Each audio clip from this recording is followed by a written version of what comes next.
আমরা ম্যাজিকের মতো আসতে চাই, আমরা একটা ম্যাজিক্যাল দল হতে চাই। আমরা ডিজিটাল বাংলাদেশ করার চেষ্টা করেছি, কতদূর পেরেছি সেটা জনগণ বিচার করবে। আমরা ম্যাজিক্যাল আওয়ামী লীগ এবং ম্যাজিক্যাল বাংলাদেশ করব। যেই একটা বাংলাদেশে একটা ভালো রিসার্চ ইউনিভার্সিটি নাই, যেখানে কোনো রিসার্চ হয় না। আমি পৃথিবীর বিভিন্ন দেশে গেছি, এটা রিসার্চের উপরে বেস করে টপ ইউনিভার্সিটি। আমার দেশে কোনো রিসার্চ হয় না। আমার মাকে ক্যান্সারের ট্রিটমেন্ট করতে নিয়ে গেছি চেন্নাইতে, টাকা সব দিয়ে এসছি আমি ইন্ডিয়াতে। Why not in Bangladesh? So এগুলো আমাকে স্টাক করেছে, আমার জীবন অভিজ্ঞতা, অনেকটা স্লামডগ মিলিয়নিয়ার মুভিটার মতো জীবন অভিজ্ঞতা আমাকে ঋদ্ধ করেছে। জানি না আসাদ ভাই আপনাকে জিনিসটা কেমন শোনা যাবে। এই যে আপনি আমার পেছনের বইপত্রগুলো দেখেন, আমি এই 20 বছর নিজেকে প্রস্তুত করেছি। এই গত 20 বছর, 21 বছর, 22 বছর আমি টানা নিজেকে প্রস্তুত করেছি। এইভাবে প্রস্তুত করেছি যে এই দেশটা, এই দলটা, এই মানুষগুলোর জন্য আমার কাজটা হচ্ছে জ্ঞান বিতরণ করা। কেউ তো বলে না লাইব্রেরি করার কথা, কেউ তো বলে না জ্ঞান চর্চার কথা। আজকে মূল জায়গাটাই হচ্ছে জ্ঞানের চর্চা। তা না হলে তো এই জ্ঞানটা হতো না। কতজন মানুষ এই কোটার রায়টা পড়েছে হাইকোর্টের, ওইটা পড়লেই তো তারা হয়ে যেত। আরে ওইখানে তো ক্লিয়ারলি বলে দিয়েছে যে গভর্নমেন্ট এটাকে সেট করতে পারবে। গভর্নমেন্ট কিছু বুঝে ওঠার আগেই এই আমেরিকান প্ল্যানে যা হওয়ার হয়ে গেল। আলটিমেটলি এগুলো আমাদের দুর্ভাগ্য। ফলে this is what I want to do Noor ভাই। এবং আপনার যে প্রশ্নের উত্তর আমি বলেছি যে বঙ্গবন্ধু কন্যার কাছ থেকে আমি যে ভালোবাসা আর যে মমতা পেয়েছি, এবং তিনি সিম্পলি একটা মাদারলি ক্যারেক্টার। আমার জীবন অভিজ্ঞতা দিয়ে আপনাকে আমি কথাটা বললাম। ঠিক আছে, অনেক ছোট ছোট জেস্টার। জি জি বলুন। যে আপনার সাথে খুব একমত হয়ে বলি যে বাংলাদেশের সুশিক্ষার খুব অভাব। আপনি একজন ব্যারিস্টার, আপনি আইনি পেশায় রয়েছেন। আপনি চিন্তা করুন তো, বাংলাদেশের সুপ্রিম কোর্টের একজন আইনজীবী এবং কি এই সরকারের একজন পোস্টার বয়, সে বলছে নো ট্রিটমেন্ট নো রিলিজ, মানে হচ্ছে যে শেখ হাসিনা কারো ট্রিটমেন্ট করতে দেয়নি। এই সুশিক্ষা থাকলে পরে এত বড় আহম্মক আমরা পাইতাম? আপনি চিন্তা করেন কি পরিমাণ মূর্খ। তাজুলের যেটা হয়েছে যে মানে আমি আসলে টু বি অনেস্ট আসলে আমরা ছোটবেলা একটা কথা শুনতাম যে শিয়াল টাইপের, মানে খুবই শ্রুড। তাজুল কিন্তু খুবই ভয়ঙ্কর রকমের সিরাজুস সালিহিনের সদস্য ছিল। অর্থাৎ ওই যে রক কাটা না, হচ্ছে ওদের ভয়ঙ্কর। তো এর নামে কিন্তু একটা মার্ডার কেস ছিল 1998-এ রাজশাহীতে। ও তো রাজশাহী ইউনিভার্সিটিতে পড়েছে। এই ছেলেটা আপনার, আমি তো তার সাথে এর আগেও টকশো করেছি। আসলে তাকে ব্যক্তি মানুষ হিসেবে কেমন সেইটা আমার সুযোগ হয়নি, কিন্তু আমার কাছে মনে হয়েছে ওর জীবনটা নষ্ট করেছে আসলে জামাত। তা না হলে কিন্তু ও পড়ালেখাও করেছে, ও আইনটা পড়েছে, আইনটা প্র্যাকটিস হয়তো বা করতে পারতো। আজকে তাকে এই বেসিক একটা ইংরেজির মানে সে বোঝে নাই, না বুঝতে পারে। অনেকে ইংরেজি আমাদের মাতৃভাষা না, কিন্তু এইটাকে নিয়ে সে সংবাদ সম্মেলনে হাসিনাকে দোষী করা, মানে এই এত বড় মূর্খ। মানে এই জন্য তো আসলে মূর্খতাটা, আপনি এটা একটা ভালো কথা বলেছেন যে কিছু না জানা অপরাধ না, কিন্তু না জানাটা যখন আপনার আবার খুবই দায়িত্ব নিয়ে বলছে, সেটা অপরাধ। এই আর কি। নিজাম ভাই, আপনাকে আমি অনুরোধ করবো আপনি রেস্ট করতে পারেন। আপনি অনেকটা সময় দিয়েছেন, এজন্য কৃতজ্ঞতা। আমি আমার আরেকটা টক শো আছে, আমি একটা ন্যাপ নিতে হবে। ঠিক আছে, প্লিজ, আপনাকে ধন্যবাদ। জি শেখ ফরিদ ভাই, আমি আপনাকে জানতে চাই আপনার কাছে যে এই যে প্রশ্নটি নিজাম ভাইকে করেছিলাম, এই কক্সবাজারে যাওয়া, পিটার হাস, সেফ এক্সিটের ধান্দা, আবার তাদের যারা কুশীলব, একটু আগে দেখাচ্ছিলাম ফরাদ মজার থেকে শুরু করে বহু, মানে আপনি দেখেন হিন্দুদের মধ্যে কয়েকটা রাজাকার ছিল, যার মধ্যে কেউ ভাড়ায় খাটা, কেউ হচ্ছে যে মানে এই যে দীপক সুমন গণভবনে যে চুরি করছে, এ আবার নাটক বানায় বাংলাদেশে কোনো হিন্দু নির্যাতন হয় না, ডকুমেন্টেশন তাদের এই যে ফারুকির টাকায় তারা লাফায়। আবার ওই যে ইয়ার্কি ফিয়ার্কির বহু সিমোনাস, কত রাজাকারদের আমরা দেখলাম। দেবপ্রিয় ভট্টাচার্যের মতো বুদ্ধিজীবী রাজাকার আর কি, তাকে ভাড়া করেছে। তিনি এসে বললেন আচ্ছা অনেক ভারতীয়রা এই দেশে অবৈধভাবে কাজ করে, কোনো প্রমাণ নাই। বললেন শেখ হাসিনা কোটি কোটি ডলার পাউন্ড নিয়ে চলে গেছে, প্রমাণ নাই। এখন তিনি আবার বলতেছেন যে সরকারের এখন সেফ এক্সিট নেওয়ার সময় এসেছে, হুঁশিয়ার সাবধান, যত টাকাই তুমি আমাকে দাও ওইভাবে খোলা দালালি করতে পারবো না। তো এরা কিন্তু আবার এর মা এরা কিন্তু উচ্ছিষ্ট করছিল আওয়ামী লীগের। আমার কথা হচ্ছে ভাই, তুমি আওয়ামী লীগের উচ্ছিষ্ট করে তুমি বেইমানি করো কেন? মানে তুমি সমালোচক হও, আওয়ামী লীগের সমালোচনা যেভাবে করছো, আবার যারা আওয়ামী লীগের সমালোচনা করেছেন তারা সিলেক্টিভ মানবতাবাদী কেন? আওয়ামী লীগের সমালোচনা করেছেন, খুবই যৌক্তিক সমালোচনা, ঠিক আছে। এখন ইউনূসের বেলায় চুপ কেন? তাহলে কি তুমি পয়সা খাইয়া চুপ, নাকি তুমি চক্রান্তকারী? এই গত 5ই আগস্ট পর্যন্ত তুমি চক্রান্ত করেছো, তুমি এটা জানো বইলে এখন তুমি মুখ খুলতেছো না, কারণ তোমার পিঠে কিল পড়বে। যদি কেউ চক্রান্ত না করে তার তো ভয় পাওয়ার কিছু নাই। মানে আপনি জুলাই আন্দোলনের পক্ষে ছিলেন, তাদের সমর্থন দিচ্ছেন, এটা তো অপরাধ না, আপনি দিতেই পারেন, আপনি একজন দেশের নাগরিক, তা আপনি লুকাই দিচ্ছেন কেন? কারণ তার মানে আপনার ঝামেলা আছে। এই ঝামেলাবাজদের নিয়েই আমি যে প্রশ্নটা করি, এই সমন্বয়কগুলো গোপনে বৈঠক করতেছে কেন? তাদের এই হ্যাডাম নাই কেন যে আমি পিটার হাস তো সে কোনো নিষিদ্ধ জঙ্গি সংগঠন না, আরে বেটা তোরা তো এই জঙ্গিদেরই ছেড়ে দিস। হারুন ইজার আছে এখন ইয়েতে ঘুরে বেড়াইতেছে, অবশ্য হারুন ইজারের শেখ হাসিনাই ছাড়ছিল, এবং 4 আগস্ট তার যে জ্বালাময়ী বক্তব্য এটা তো শুনছেনি, এবং আমরা দেখলাম জসিমউদ্দিন রহমানি সহ আরো জঙ্গিদের একদম ওপেনলি ছেড়ে দেওয়া হয়েছে। তো এই জঙ্গিদের সাথে তারা কিন্তু প্রকাশ্যে মিটিং করে। আপনি দেখছেন আসিফ নজরুলের একটা ছবি আছে, এই হারুন ইজার এবং জসিমউদ্দিন রহমানের সাথে সে দাঁড়াই আছে। তো সেইটা আরাম পিটার হাসের সাথে লুকে, তার মানে কি ঝামেলাটাকে একটু বলেন তো আমাদেরকে, ব্যাপারটা কি? সেই সাথে আপনার দর্শকদেরকে অনেক অনেক শুভেচ্ছা। আপনি খুবই মানে এই মুহূর্তের সবচাইতে বিপজ্জনক এবং গুরুত্বপূর্ণ কথাটা তুলে এনেছেন সামনে।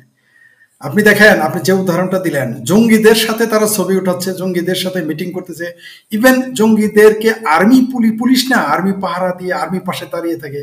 সেই জায়গায় একজন মার্কিন নাগরিক, মার্কিন কূটনীতিক, আমি জানি না সত্য মিথ্যা পিটার হাসের সাথে মিটিং হয়েছে কিনা, যদি তারা করে, প্রকাশ্য করতে ভয় কিসের? ভয় তখনই থাকে জানেন কি, পরকিয়া করতে কিন্তু ভয় করতে হয়, হাঙ্গা করতেও না, বিয়ে করতে কেউ ভয় পায় না। কারণ যখন বউ থাকতে আরেকজনের সাথে বিয়ে করবে, আরেকজনের সাথে পরকিয়া করবে, তখন না ভীতি কাজ করবে।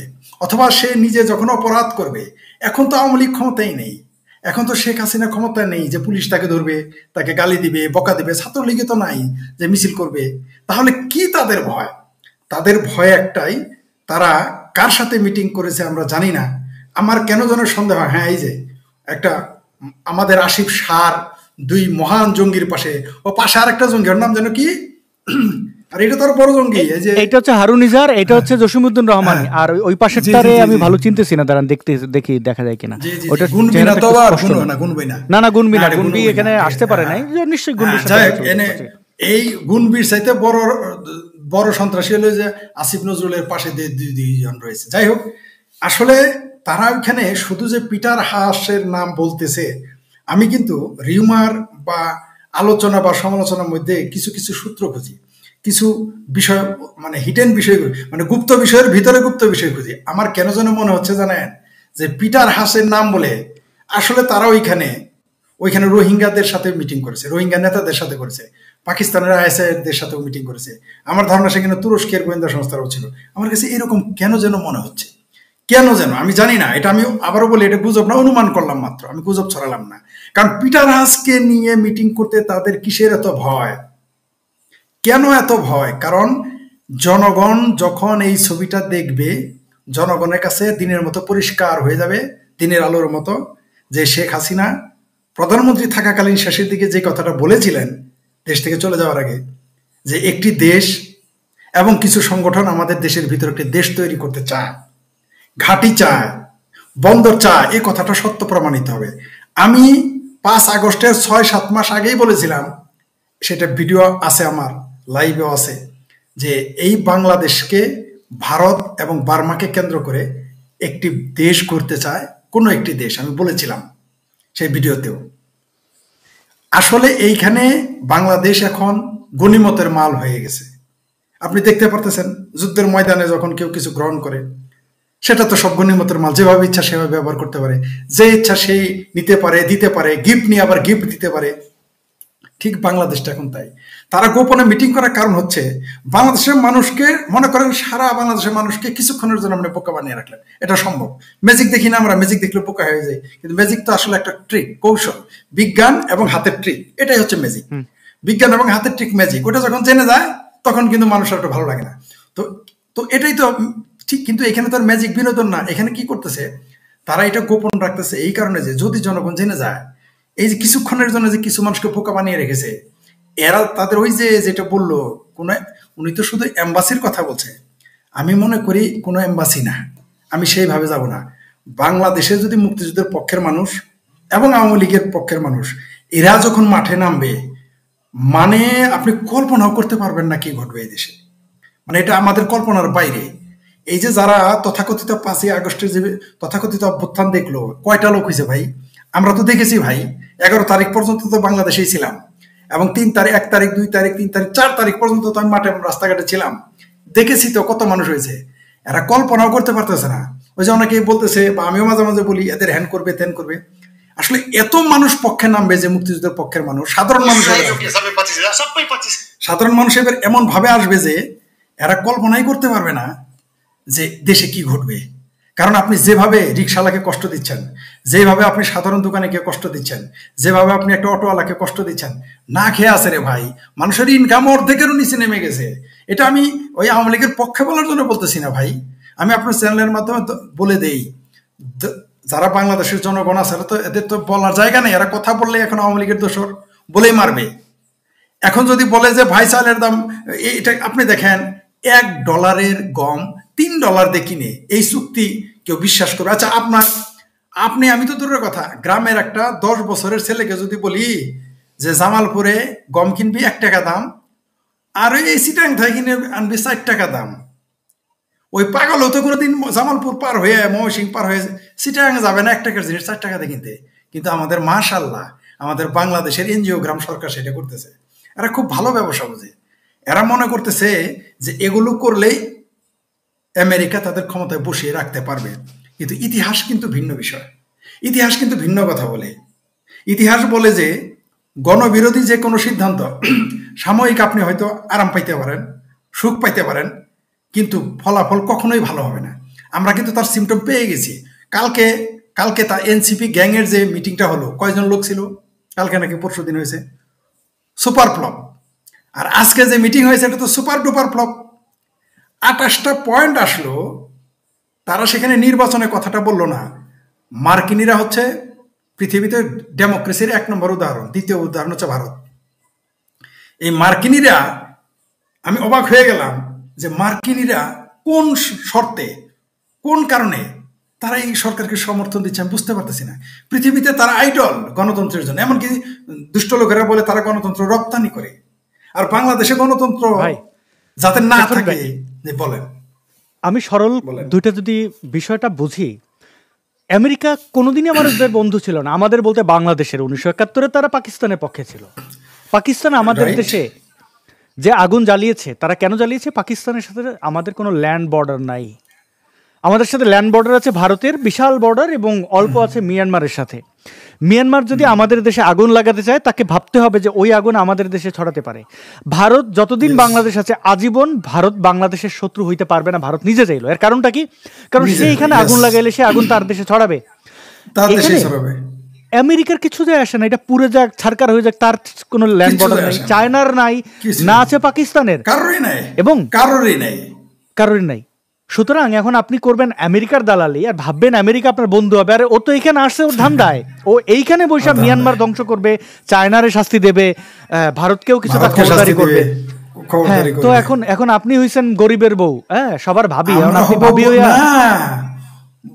গরিবের বউ হলে তাও তো অন্তত জিন্দাটা জীবন, মানে যৌবন যাবে, জীবন তো থাকবে। এখানে কি ঘটবে জানেন? আমরা তো বলির পাঠা, প্রথমে ছিলাম গরিবের, ওই গানটাই বউ সকালের ভাবে নাঙ্গের আশা কইরা তোমার ভাতারের ভাত চাই। এই যে আপনার গানটা ঠিক আছে, যে গানটা যিনি গেয়েছিলেন তাকে ধন্যবাদ। আসলে তাই করতেছে ভারত, সবকিছু বন্ধ করে দিচ্ছে। আরো দিবে, সামনে আরো দিবে।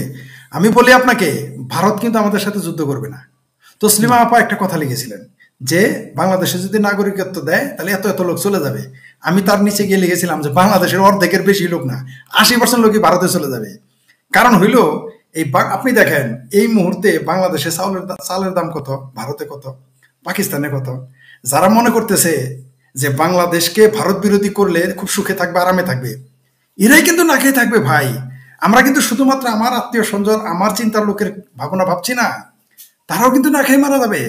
কারণ হলো ভারতের সাথে আমাদের ফুড চেইন যেটা আছে, এটা যদি কেটে দেয়, কালকেই দুর্ভিক্ষ লেগে যাবে। কালকেই যে শুধু ভারত ঘোষণা করবে যে আগামী মাসের, মানে মনে করেন এটা হলো যেই মাস, আগামী 30 দিন পরে বাংলাদেশের সাথে ভারত সকল প্রকার বাণিজ্য এবং আকাশপথ বন্ধ করে দিল। আপনি বিশ্বাস করেন দুর্ভিক্ষ লেগে যাবে 72 ঘন্টার মধ্যে। কারণ কি জানেন? ভারত লাগাবে না, কারণ সে তো 1 মাস সময় দিল। এই দেশের ব্যবসায়ীরাই সব গুদামজাত করে ফেলবে, ওই যে রমজানের মধ্যে যা করে। মাশাআল্লাহ, দেখেন এরা কিন্তু মারা যাবে, নিজেরাও কিন্তু মারা যাবে 1 মাস পরে। তারপরে দেখবেন গুদামজাত করবে এবং না খেয়ে সবাই মিলে মারা যাবে। ভারত এই দেশের সাথে কোনোদিনই যুদ্ধ করবে না, তার প্রয়োজন নাই। কেন যুদ্ধ করবে? ওই যে আপনি যেটা বললেন, এই জিনিসটা এই দেশের সাধারণ মানুষের মাথায় তো নাই। এমনকি যারা যারা বড় বড় মাথাওয়ালা তারা কিন্তু এটা জানে, যে আপনি যেটা বললেন না, যে ভারত যদি কালকে এখানে আক্রমণ করে এই আগুন তার ঘরেই লাগবে। মানে আপনি যদি পড়শির ঘরে আগুন লাগান, আপনার ঘর তো নিরাপদ না। ভারত কোনোদিনই তা করবে না, কারণ একমাত্র পড়শি আমাদের একমাত্র পড়শি হচ্ছে ভারত আর বার্মা। সুতরাং এইখানে কেউ আসতেছে এই বাংলাদেশ নামক ঘরে আগুন লাগিয়ে এইখানে তারা আলু পোড়া, এইখানে তারা বেগুন ভর্তা, এইখানে তারা এই ভুট্টা ভাজি এগুলো তারা খাবে। এখন এই জিনিসটা তো আমরা বুঝাইতে পারতেছি না, কারণ ওই যে ল্যাংটা সুলেমানেরা মগজ ধুলাই করে ফেলছে, মৌলভী সাহেবেরা মগজ ধুলাই করে ফেলছে। এখানে এই জন্য শেখ ফরিদ, আসাদ নূর বা নিজাম মজুমদার বললে সেটা তারা তাদের মতো করে ব্যাখ্যা করতেছে। ওই যে টম এন্ড জেরির মতো দেখবেন বারবার বিড়ালের কাছে চলে যায় হাঁসের বাচ্চাটা, ইন্দুর যায় ওরা টাইনে নিয়ে আসে আবার দৌড় দেয়। এই দেশের জনগণ হচ্ছে তাই, এদের আপনি বুঝাইতে পারতেছেন না। কারণ হলে এই দেশের শিক্ষা ব্যবস্থা, এই দেশের রাজনৈতিক চর্চাটা এমন ভাবে তৈরি করা হয়েছে যে এইখানে এই যে যারা চিঙ্কুবাম তারা তো সবাই বেশিরভাগই শিক্ষিত, অনেক শিক্ষিত, কিন্তু তারা দেখেন কি করে, মানে আওয়ামী বিদ্বেষে, বঙ্গবন্ধু বিদ্বেষে, ভারত বিদ্বেষে, নরেন্দ্র মোদী বিদ্বেষে এরা উন্মাদ হয়ে এরা মৌলবাদীদের পক্ষ নেয়। এটা কি সম্ভব? আপনার সাথে ধরেন আমার ব্যক্তিগত বিরোধ হইলো বা আপনার সাথে আমার মতের বিরোধ হলো, তার মানে এই কি আপনাকে উচ্ছেদের কাজে আমি লেগে যাব? কারণ আপনি উচ্ছেদ হলে তো অটোমেটিক্যালি আমি উচ্ছেদ হয়ে যাব, আমি নিজেই উচ্ছেদ হয়ে যাব। আপনি যদি আমাকে উচ্ছেদ করেন অটোমেটিক্যালি তো আপনি আপনার সর্বনাশ করলেন। কিন্তু এই দেশের মানুষ এটা বুঝতে পারতেছে না, বুঝতে চাইতেছে না। যেই দেশের জঙ্গিদের সাথে প্রকাশ্য মিটিং, সেইখানে আর এরা আজকে হইলেও প্রথমে দেখেন এরা কিন্তু অস্বীকার করছে, বলছে মিটিং হয়নি। প্রথমে বলছে মিটিং হয়নি, পরে স্বীকার করতে বাধ্য হয়েছে। এখন বলতেছে যে তারা কি সেখানে কি হানিমুনে গেছে, তারা কি সেখানে ডেটিং এ গেছে? নিশ্চয়ই ওইখানে তারা ডেটিং এ হানিমুনে যায় না। এখানে আজকে তাদের ঈদ লাগছে, এই যে ঢাকাতে তারা ঈদ পেলে ওইখানে দাল মে কুছ কালা না, দাল মে কুছ লাল ভি হ্যায়, পিলা ভি হ্যায়, মানে হলুদও আছে লালও আছে, বহু কিছু আছে। এখানে দেশটাকে সর্বনাশের দিকে ধাবিত করতেছে এরা। এবং এই সর্বনাশের আগুন শুধু আপনার আমার গায়ে লেগেছে, আমাদের গায়ে তো লেগেই আছে। এই আগুন এখন তারা মরবে, এখন তারা পুরো মরবে। এখন এদের আপনি কিভাবে বুঝাবেন?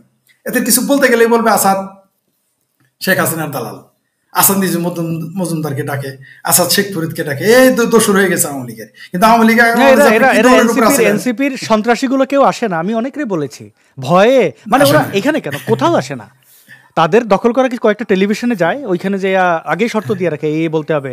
আবার ধরেন ওই যে হাসনাত দেখেন নাই, ওই যে আরেকটা আসিফ ম্যাগজিন নিয়ে ধরা পড়ে, সে তার আপত্তির জায়গায় হচ্ছে যে এটা সংবাদে আসলো কেন, সংবাদ রিলিজ হয়ে যায়। মানে তারা জানে যে তারা এখন গুন্ডা, কিন্তু এই গুন্ডার পোতার মাটি যদি থাকে তাহলে তো আর অ্যাক্টিভিজমে বৃথা হয়ে যাবে। মানে আমার ধ্যান ধারণাই ভুল হয়ে যাবে, আমি দেখতে পাই না। আপনি নিজেও বাক স্বাধীনতায় বিশ্বাস করেন এবং অন্যের বাক স্বাধীনতায় বিশ্বাস করেন, সেটা আপনার প্রতিপক্ষ হলো। কিন্তু এরা নিজেরাই দেখেন, এরা নিজেরাই সেন্সর দেয় নিজেকে। মানে এরা কত বড় হারামি দেখেন। আচ্ছা, আমার ভুল হতে পারে, ত্রুটি হতে পারে, সেটা আলাদা বিষয়। আমি কম জানতে পারি তথ্য, সেটা আলাদা বিষয়। আমার ভুল হতে পারে, কিন্তু আমি কিন্তু বিতর্কে যেতে ভয় পাবো না, কোথাও যেতে ভয় পাবো না। কারণ কি আমার ভিতরে গিল্টি না, আমি তো অন্যায় করি নেই। কারণ এই যে আপনি দেখেন এরা যে কত বড় অপরাধী, তার প্রমাণ হচ্ছে তারা মিটিং গুলো গোপন করতেছে, তা কোথায় চিটাগাং। তবে একটা কাজ ভালো হয়েছে, জনগণ বুঝে গেছে, বিদেশি যারা তারা বুঝে গেছে।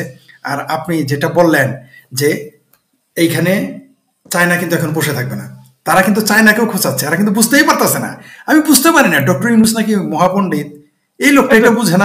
শোনেন, আপনি ওর কথা বাদ দেন, এই ইউনূসের মানে এ হচ্ছে যে এই বাংলাদেশে তো আসলে আমরা ওইরকম বাংলাদেশে ওরকম আইকনিক মির্জাফর পাই না। কয়েকটা রাজাকার ছিল, টপ নচ রাজাকার, কিন্তু অনেকগুলো, একটা মাল দরকার ছিল। মানে দেখেন, এই যে আপনি হিন্দুজম বলেন, প্রত্যেকটা ধর্মে একটা গুড ক্যারেক্টার, একটা ব্যাড ক্যারেক্টার আছে। আসলে বাংলাদেশে অনেকগুলো ব্যাড ক্যারেক্টার ছিল, এইবার একটা ক্যারেক্টার পাইছি, এর নামে ঘৃণাস্তম্ভ হবে বাংলাদেশের জায়গায় জায়গায়, টয়লেট হবে, টিস্যু বাইর হবে, এর জন্য টয়লেট টিস্যু বের হবে। আপনি এগুলো মিলে নিয়ে আমি বিশ্বাস করি, আপনার সাথে একমত। এটা হবে এবং আসিফ নজরুলদের এদের সাথে কি যে হবে, মানে এই ভয়াবহতা বাংলাদেশ কখনো ইয়ে করে না। এটা আমি তাদের কর্ম থেকে ধারণা করছি, না হইতে পারে। আমার একটা প্রশ্ন, না হবে, নাও হইতে পারে। প্রশ্ন হচ্ছে, যখন ম্যাগাজিন নিয়ে যায় সেটা লিক হয়ে যায়, আজকে এত গোপন মিটিং, চিন্তা করেন, এত গোপন মিটিং লিক হয়ে গেল, তাহলে কি সবাই আওয়ামী লীগ? কারা লিক করলো? তারা কারা? তারা বাংলাদেশের জনগণ। ওরা এখনো বুঝতে পারছে না যে ওরা যেখানে যেখানে যাচ্ছে সবকিছুই রেকর্ডেড, সবকিছুই মানুষ জানে। হয়তো সামনে আনছে না, হয়তো সামনে আনছে, সবাইকে শত্রু বানিয়ে ফেলেছে। ওরা পালাবে কোথায়? ওরা একটা কক্সবাজারে মিটিং করতে পারলো না, এটা সিসিটিভি ফুটেজ সামনে চলে আসলো, ওরা দেশ ছেড়ে পালাইতে পারবে তো? না না না, আমি বিশ্বাস করি না। একটা হলো ইউনূস পালাতে পারবে না, কারণ সে লোভিত। ওই যে দেখবেন কিছু কিছু ওই যে বেশি খায়, খাইতে খাইতে পেট ফেটে যায়, ডক্টর ইউনূসের দশা হবে তাই। সে তার কিন্তু স্কোপ আছে পালায় যাওয়া, সে যাচ্ছে না কেন? লোভে পড়ে গেছে, লোভে পড়ে গেছে। সে এত খাচ্ছে, দেখেন আদম ব্যাপারী হয়ে গেছে, এত খাচ্ছে খেতে লোভে না ভাই। ও জানে ও 32 ভাঙাইছে, ও জানে যে ওর অস্তিত্ব গ্রামীণ ফোন, গ্রামীণ ব্যাংক কিচ্ছু থাকবে না, জানে। এখন বাঁচানোর চেষ্টা করতেছে ও। লোভ খেয়ে বলছে, মানে লোক দেখেন না, প্রথম মদ খাইতে বসলে চিন্তা করে যে আরে মদ দে খায়, খাইতে খাইতে যখন বমি করে তখনটা বলে আল্লাহ কই খাইলাম, ভগবান বাঁচাও। বা গাঞ্জা খাইতে যায় বলে দূর বেটা, সিগারেট খেয়ে আমি পাতলা জিনিস, টানের পর টান দিয়ে তারপরে ইউনূসের অবস্থা হয়েছে কি, সে এখন কিন্তু সেই ইয়েতে আছে, মানে তার ডোজ ওভার হয়ে গেছে। এখন সে কোনো এই যে আচ্ছা চিটং যেটা হইলো, কেন আপনি বলেন তো পিটারাস ঢাকায় কেন না? চিটং যে তাদের আজকে এগুলো কিন্তু সাইন, আজকে তাদের মহা উৎসব, লুটপাটের মহা উৎসব, সেটা রেখে তারা যাচ্ছে ওইখানে কক্সবাজার। এটা কেন? কি এমন বিমানে করে কক্সবাজার যেতে হয়? শেখ ফরিদ ভাই, শেখ তাপস, আমি মনে করি হাসান মাহমুদ, তাপস সহ এই ওবায়দুল কাদের, আসাদুজ্জামান খান কামাল, এরা আওয়ামী লীগের রাজাকার। এরা আওয়ামী লীগের যতটা ক্ষতি করেছে, এরা প্রগতিশীল মানুষদেরকে, বুদ্ধিদীপ্ত মানুষদেরকে একা দায়িত্বে ক্ষতি করেছে। কোর্টটাকে বেচে দিয়েছে তাপস। সে শুধু সাধারণ মানুষকে আমি দেখেছি অনেক, আমি তো জেল টেল খেটেছি, এই কোর্ট চত্বরে আমার অনেক দৌড় ছিল। তাপসকে শুধু আপনি আইনজীবী হিসাবে পয়সা দেবেন, আপনার অটো বেল, এবং ওই কোর্টে যারা সৎ আইনজীবী ছিল, বিচারপতি, তাদেরকে তছনছ করে দিয়েছে তাপস। সেই তাপস 3রা আগস্ট পালিয়েছে না, শেখ হাসিনাকে ফোন করে, এই কল রেকর্ড শোনেন নাই? সেই এয়ারপোর্টে নিয়ে বসে শেখ হাসিনার পারমিশন তখন নিচ্ছে যখন সে এয়ারপোর্ট দিয়ে পার হইতে পারতেছে না। 3রা আগস্ট কত বড় রাজাকার গাদ্দার, চিন্তা করেন। শেখ হাসিনা তখনও তার তুই করে বলতেছে, আপন ভাবতেছে। সে কিন্তু বলতেছে একটু ইমিগ্রেশন অফিসারের, চিন্তা করেন সে কত বড় বাটপার, কত বড় অকৃতজ্ঞ হইলে পরে শেখ হাসিনা কি একটা ইমিগ্রেশন অফিসারের সাথে কথা বলে? ও জানে যে সরকারের পতন হবে, ও পালাইয়ে যাচ্ছিল। এই পালাইয়ে যাওয়া ব্যক্তিরা, এই রাজাকাররা, এই যে নিক্সন চৌধুরী, সে কলকাতায় 33,000 টাকা দিয়ে পার নাইট তার ছিল রিসোর্টের ভাড়া। নারী মদের ব্যাপারে কত ছিল, এগুলো সব তথ্য ফাঁস করবে হাসান মাহমুদের। আমি যদি সে যদি এর মধ্যে মরে যায়, তার পরবর্তী প্রজন্ম দেখবে যে তার বাপ চাচা কত বড় বদমাইশ ছিল, কত বড় ধর্ষক ছিল। এগুলোর পুরো আমল নামা, এমন না যে আমি ছেড়ে দিচ্ছি। আচ্ছা, আমি একটু মনে করাইলাম আর কি। হ্যাঁ, আওয়ামী লীগের যারা আছেন, চিন্তা করেন তো, শেখ হাসিনাকে ফেলে সে পালিয়ে যাচ্ছে তাপস, তখন ইমিগ্রেশন কিন্তু তাকে ছাড়ে নাই। তাপস এত প্রভাবশালী, শেখ হাসিনার পরিবারের লোক, তাদের দাপটে বাংলাদেশ, সে কিন্তু 3রা আগস্ট যাইতে পারে নাই, তারে যাইতে দিচ্ছিল না, শেখ হাসিনার হস্তক্ষেপে গেছে। সার্জিস হাসনাতরা যাবে কেমন? পারবে না, এরা সময় পাবে না। শোনেন, আমি বলি, আমি ফরিদ তো অখ্যাত একটি ব্যক্তি, অখ্যাত, তাই না? আমি যখন 11 আগস্ট দেশ ছাড়ি, আমাকে যে কত রকম কৌশল, কত রকম পদ্ধতি করে আসতে হয়েছে আমি জানি। তো আমি অখ্যাত মানুষ, আমার দ্বারা কারো ক্ষতি হয় নাই, তারপর কষ্ট করে আসতে হয়েছে। আপনি কিছু জানেন, আপনি কিছুটা জানেন, আপনি আমার কাছের মানুষ, তাই বলেছিলাম। তাহলে এরা কিভাবে যাবে বলেন? এদের তো পত্রিকায় ছবি আছে, টিভিতে আসছে, দাঁত কেলায়, একজন তো দাঁত পালিয়েছে, দাঁত দেখে চিনে ফেলবে একে। তো এরা পালাইতে তো আমার মনে হয় কি জানেন, তারা যে স্থানে থাকবে, মানে সেই স্থানে এরা, শব্দগুলো উচ্চারণ করলাম না, এরা মব ভায়োলেন্স করেছে না, টিট ফর টাট। আপনি যা করেছেন, ইট্টি মেরেছেন, পাটকেল খেতেই হবে, আপনি কল্পনাই করতে পারতেছেন। এরা, আমি বুঝি না, আপনি বিশ্বাস করেন, আমি অনেকবার বলেছি, আমি বর্তমান আওয়ামী লীগ নেতা কর্মীদের নিয়ে ভাবতেছেন, এরা অভ্যস্ত। আওয়ামী লীগে 20 বছর বিরোধী দল ছিল, তারা কোনো বিষয় না, এরা নির্যাতিত হয়েছে, এরা জানে নির্যাতন কিভাবে সহ্য করতে হয়। এদের কি, আমার মনে হয় ওদের একটা টিপস দেবো, যদি ওদের কেউ দেখে থাকে, আমার মনে হয় ওদের জন্য, ওরা যদি কোথাও পালাইতে না পারে, ভারত যাইতে পারে। ভারত পালাইলে ভারতের লোকজন ওদের মেরে ফেলবে না, যদিও ক্ষয়াকার দিয়ে যে শব্দটা বইলা পিলারের সাথে বেঁধে রাখবে, যে বলেছিলেন না 7 সিস্টার্স খেয়ে ফেলবি, এখন এসছিস কেন, এগুলো করবে, কিন্তু মেরে ফেলবে না। ভারত একমাত্র তাদের জায়গা, যেখানে গেলে ভারতীয়রা মারবে না। কিন্তু ওই চাণক্য নীতির দেশ তো সারা জীবন প্যাকেট হয়ে যাবে আর কি।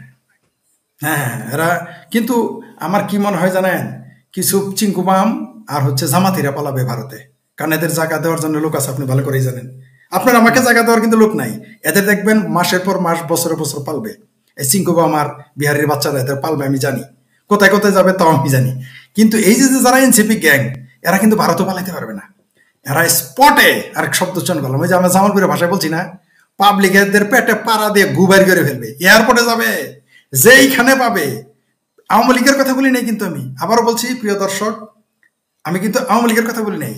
এই রিক্সাওয়ালা, ভ্যানওয়ালা, চায়ের দোকানদার, পানের দোকানদার, মাছের ব্যাপারী, চায়ের দোকানের কর্মচারী, ওই শপকিপারের যে অ্যাসিস্ট্যান্ট দোকানের কর্মচারী, তারা এদের পেটে পাড়া দিয়ে গুবাই করে ফেলবে। কারণ কি আচ্ছা, জানেন, আপনি আওয়ামী লীগের কথা বলেন নাই, আওয়ামী লীগ তো নাই, পালাই গেছে, দেশে তো নাই, তাহলে আওয়ামী লীগের কথা বলবেন কেন? এখন তো সব তারাই, আওয়ামী লীগ কি আছে নাকি দেশে? না এখন তো দেশে আওয়ামী লীগ নাই। শুনেন, আমার বিবি সাহেব একবার না জামালপুরে গেল, গিয়ে বললো কি ব্যাপার তোমাদের এখানে দেখি, তুমি না বলো এখানে বিএনপি আছে, আমি এটা লিখছিও কিন্তু, তুমি না বলো তোমাদের এলাকার সব বিএনপির লোক, বিএনপি, হ্যাঁ কোকো সব তো আওয়ামী লীগ, একটা তো বিএনপি দেখি না। আমি তখন এটা হলো করোনার সময়, আমি তখন তাকে বলেছিলাম, মানে হুট করে, মানে শর্ট জার্নিতে গিয়েছিলাম, গিয়েছি আর এসেছি, তো ওই তাৎক্ষণিক, তো ওই যে আপনার বলছে কি জানেন, আমি বললাম দেখো গণেশটা যখন উল্টিবে তখন দেখবো একটা আওয়ামী লীগ খুঁজে পাওয়া যাবে না। ঠিক তাই আমাদের জামালপুরে এখন কেউ আওয়ামী লীগ নেই, সব বিএনপি। ঠিক যেমন এর আগে সবাই ছিল বিএনপি। তো বাংলাদেশের জনগণকে হাসানা তারা জানে না যে বাংলাদেশের জনগণ যে এরা আর কত বড় পল্টিবাজ, গুপ্ত শিবির বলে না, এই গুপ্ত শিবির আর কত পল্টিবাজ, বাংলাদেশের জনগণ যে কি চিজ, এরা সকালে একদল করে, বিকেলে আরেক দল, সন্ধ্যায় আরেক দল, এরা কখন যে কারে ভালোবাসে আর কখন কাকে যে কিক আউট করবে এটা এরা বুঝতে পারবে। জাস্ট সেনাবাহিনী বেরাকে চলে গেলে ক্ষমতা থেকে যেতে হবে না। আসাদ নূর, আপনার মাধ্যমে আবার বলে দেই এই দর্শকদের, এদের ক্ষমতা থেকে যেতে হবে না, শুধু বেরাকে ফিরে যেতে দেন সেনাবাহিনীকে। বেরাকে ফিরে যাওয়ার পরে এদের একটু নিজের এলাকায় ঘুরে আসতে বলেন, 7 দিন গেলে 3 দিনই মাইর খাবে এবং জুতার বাড়ি খাবে সাধারণ মানুষের হাতে, ঢিল তো হিসেবই নাই। এরা অন্য ডিস্ট্রিক্টের কথা বাদ, মনে করেন আমার জামালপুরে এনসিপি গ্যাং যাইতে পারবে না, মায়ের খাবেই খাবে, 2 দিন গেলে 1 দিন মায়ের খাবে। মানে সে প্রথম দিনই মায়ের খেতে পারে, কিন্তু 2বার 1বার করে প্রতি, আমার জামালপুরে যেতে বললাম, বৃহত্তর ময়মনসিংহ ডিস্ট্রিক্টের সব কথা বললাম। আর কোথাও এই আমাদের দেশে 38টা সংসদীয় আসন, বৃহত্তর ময়মনসিংহ ইনক্লুডিং টাঙ্গাইল, এই 38টা আসনে তারা যদি প্রতি 2 দিন 1বার করে মার খাবে, এরা ক্ষমতায় আসলেও যদি সেনাবাহিনী বেড়াকে চলে যায়, সেনাবাহিনী শুধু বেড়াকে যাইতে দেন, তারপরে দেখেন দুধ কা দুধ পানি কা পানি হয়ে যাবে। আর বলতে পারেন যে হাউ মেনি পেডিতে হাউ মেনি রাইস নেয়, হাউ মেনি পেডিতে হাউ মেনি গম হয়ে যাবে, এরা বুঝতেই পারবে না। এদের তো জামালপুরে ময়মনসিংহের কথা বলি, এদের তো এখন আর্মি পাহারায়, আর ওই যে ট্যাঙ্ক থাকার কারণে এদের পাশা ফুলে তো ময়মনসিংহে পাউরুটি হয়ে গেছে, পেট ফুলে ফুটবল হয়ে গেছে, মনে করতেছে মুই কি হনুরে। কিন্তু এরা জানে না রংপুরের লোক সবচেয়ে নিরীহ, গোপালগঞ্জের লোক সবচেয়ে নিরীহ। গোপালগঞ্জে গিয়ে কিন্তু ট্যাঙ্কিতে ঢুকতে হয়েছে, ওইখান থেকে আসতে পারছে কারণ শেখ হাসিনা রাস্তাটা এত সুন্দর করেছিল, এত সুন্দর আর বড় করেছে, পালায় আসতে পারছে। রংপুর থেকে পালানোর সুযোগ নেই, রাস্তা কিন্তু অত ভালো না। আর আমাদের জামালপুর রাস্তা তো আরো খারাপ, মাসাল্লাহ যেগুলো যাবে হেলিকপ্টার ছাড়া আর আনতে পারবে না, আর হেলিকপ্টার তো আর সেনাবাহিনী আর দিবে বলে মনে হয় না। ট্যাঙ্ক দিয়েও তারা জামালপুর, ময়মনসিংহ, রংপুর, নেত্রকোনা, কিশোরগঞ্জ সহ গফরগাঁও এগুলো থেকে তারা ট্যাঙ্ক দিয়েও আসতে পারবে না, ট্যাঙ্ক সহ নিয়ে যমুনা নদীর মধ্যে ফেলে দেবে। জি, আমাদের শেখ ফরিদ ভাই বলছিলেন তাঁর এলাকার কথা, যারা দেখছেন তাদের কাছে অনুরোধ যে আপনার এলাকায় গেলে কি হবে সেটার অনুমান আপনি এখানে লিখতে পারেন, আমরা পরবর্তীতে পড়ে নেব, দর্শকরা পড়বেন। আসলে আপনারা কি মনে করেন, আপনি আমরা মিলেই তো সমাজ, তো আপনাদের মতামতটাও, দর্শকদের মতামতটাও জরুরি, আপনারা লিখবেন। আর সর্বশেষ একটা কথা শুধু স্মৃতিচারণ করতে চাই যে আমরা দেখলাম, শেখ ফরিদ ভাই আপনি এটা দিয়ে যদি একটু শেষ করেন, আমরা শেষের দিকে। শেখ ফরিদ ভাই, শেখ হাসিনা পালাইছেন বলছেন, এটা আগস্টের সময় আমি 2-1বার বলছি, মানে বলার জন্য বলছি, কিন্তু এবং আমি নির্যাতিত চরমভাবে আওয়ামী লীগের কাছ থেকে, সেই অনুযায়ী আমি কোনো প্রতিশোধ নেই নাই, এবং নেওয়াটাই স্বাভাবিক। আমি ওইটা মানে রাজনীতিতে আসলে ব্যক্তিগত জীবন টানাটা উচিত না, যে কারণে আমি টানি নাই। তবে এটাতে যারা আওয়ামী লীগের রাজাকার তাদের নিয়ে একটা এপিসোড আমি পরে করবো, সেটা একটা পরে আলোচনা। আমি শুধু বুঝতে চাই, শেখ ফরিদ ভাই, আমি শুধু বুঝতে চাই যে এই ইউনুস গ্যাং যে অবস্থা করছে এবং তাদের পালানোটাই হচ্ছে খুব স্বাভাবিক বিষয়, তারা এই দেশে কোনোভাবেই টিকতে পারবে না, কারণ একে একে তারা সবাইকে মানে শত্রু বানাইছে।